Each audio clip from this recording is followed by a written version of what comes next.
grand or more, the Slate's pricing in its base form, which I absolutely love, it's just this little compact two-door EV pickup with unpainted gray body panels and simple black trim.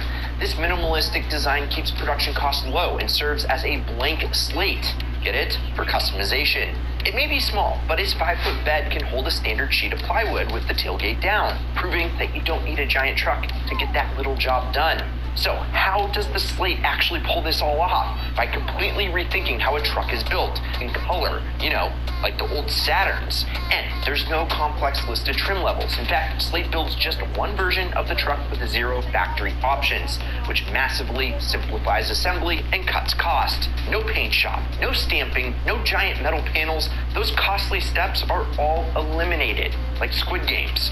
Under the skin, they use simple, proven components, nothing exotic, to keep development cheap and reliability high. In short, all the complexity has been moved out of the factory and into an ecosystem of add-ons. It's a less is more philosophy, and it makes the Slate unlike any other vehicle on the market. Now, the Slate truck may be minimal out of the box, but it's built for extreme modularity. Think of it as a blank canvas or Lego set, if you will. Instead of paying for features you don't want, Slate lets you add exactly what you do want when you want it. The company plans to offer over 100 accessories and upgrades that you can buy a la carte. These range from convenient. So this car was more advanced than Ferraris, Lamborghinis, and even Porsches at the time, and yet it still failed.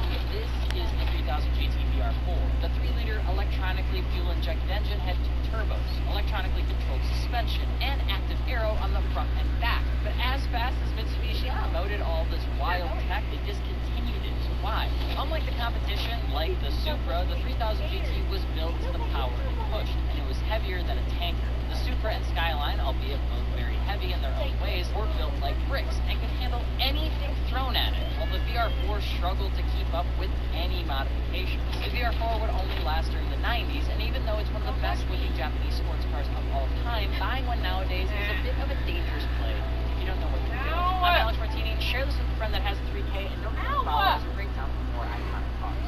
So this car was more advanced than Ferraris, Lamborghinis, and even Porsches at the time. Trinity. Trinity. Trinity.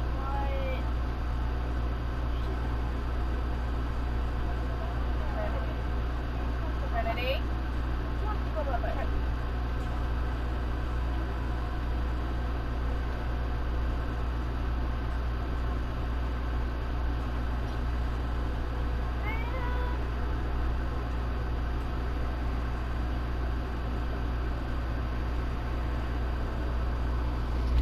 Mash strawberries and the layer between peanut butter and chocolate.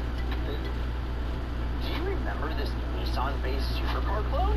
This is the Vader G35, a full-blown supercar look-alike that you could have once built in your garage for the same price as a new Honda Civic that you bought used. I'm talking 11 grand for a kit that turns your early 2000s Infiniti into a Batmobile that Shaq, Jared Leto, and Netflix producers all couldn't get enough of.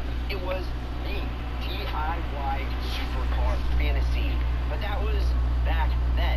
This is now. So the real question that we're answering today is, can you still build a Vader G35 for 11 grand this year? Or is that just a pipe dream buried in a graveyard of Chrysler's project cars? We're going to deep dive into the Vader's backstory, how it exploded into fame, disappeared, came back, and why the price tag is all over the place depending on how you want it. Let's start it out. Myth? Okay. Real quick, if you're watching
2005, not just any G35, the 2004 to 2007 coupes only.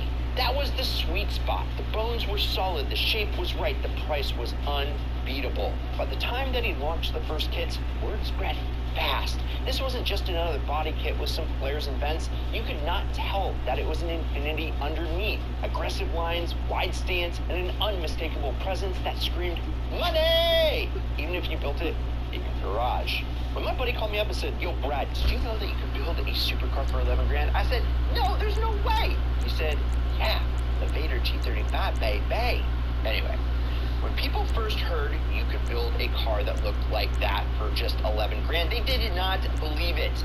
But that was the reality. The full body kit cost 11 grand. And with a used G35 going for around 4K back then, you were looking at a total project cost of just 15,000 bucks. I mean, that's cheaper than the most affordable new car on sale today by like half.